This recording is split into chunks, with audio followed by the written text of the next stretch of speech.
présidente. Monsieur le ministre, chers collègues, je pensais vous alerter sur la nécessité pour les habitants de nos montagnes de mesures qui leur permettraient de continuer à y vivre, c'est-à-dire de pouvoir travailler et habiter avec leur famille dans ces lieux où ils sont nés. À ce jour, il ne s'agit plus pour leurs habitants de continuer à vivre en montagne, mais simplement d'y survivre et manger. Monsieur le ministre, c'est, je vous l'assure, une grande inquiétude, la peur, l'angoisse qui s'installent. Ce sont déjà 2 milliards de pertes pour la montagne française, sans compter tous les secteurs professionnels qui en découlent.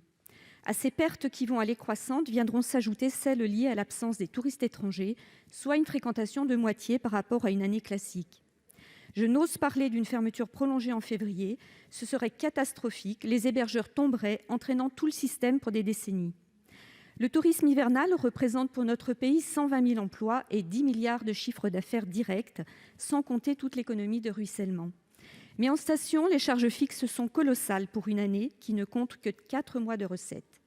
Malgré le dernier décret, le constat est que le fonds de solidarité n'est pas adapté.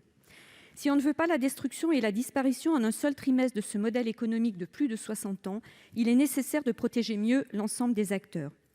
Tous les types de commerces, hébergeurs, résidences de tourisme, villages et centres de vacances, mais aussi médecins et pharmaciens, fournisseurs alimentaires ou de matériel, tous ont besoin de la prise en charge de 70% de leurs frais fixes sur une année de décembre à décembre, d'une considération par structure pour les groupes et quelle que soit la taille des entreprises, et de nouvelles mesures incitatives sur les loyers pour les bailleurs. Faute de cela, elles ne seront plus debout à l'ouverture de la prochaine saison, ni les emplois qui vont avec.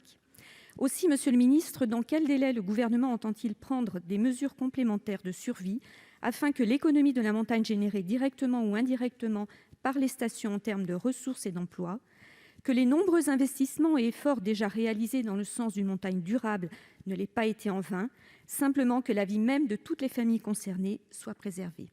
Merci, monsieur le ministre. Merci Madame la Présidente. Madame la sénatrice, je ne renouvelerai pas les remerciements que j'ai faits tout à l'heure à votre endroit et à l'accueil des élus savoyards lors de cette visite. J'ai répondu déjà sur certaines thématiques que vous évoquez à la question. C'est l'avantage de ne pas passer parmi les premiers. Mais je voudrais revenir sur parmi les exemples que vous avez cités, quelque chose qui me semble primordial et pour lequel on avait organisé une rencontre qui était une rencontre à Saint-Sorlin-d'Arves avec les représentants du tourisme social, mais également des résidences de tourisme.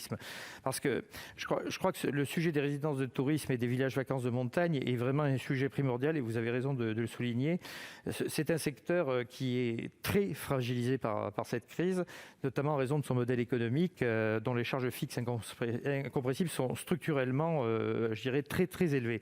Alors, les acteurs de ce secteur, certes, ils bénéficient de mesures de soutien aux entreprises mises en place par le gouvernement, de l'activité partielle, du fonds de solidarité avec l'inscription sur la liste S1 et également du fameux PGE saison qui permet de voir de pouvoir avoir un emprunt qui concerne les 3 mois les plus chiffres d'affaires les meilleurs, je dirais, de l'exercice précédent. Mais comme je le disais tout à l'heure, en raison du modèle économique du secteur, on est conscient que les dispositifs existants sont des dispositifs qui vont s'avérer insuffisants, notamment pour le secteur fragile.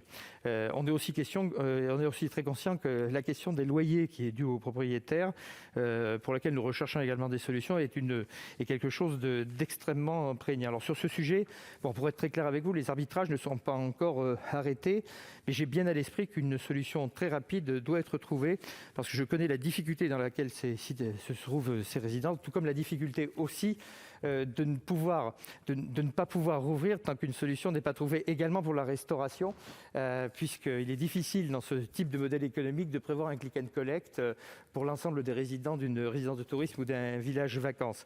Mais sachez que nous reviendrons sur un certain nombre de sujets en bilan, de toute façon, après la saison, quoi qu'il arrive, pour bien voir quelles sont les pertes réelles, de façon à sauver l'économie montagnarde. J'en prends l'engagement devant vous. Merci.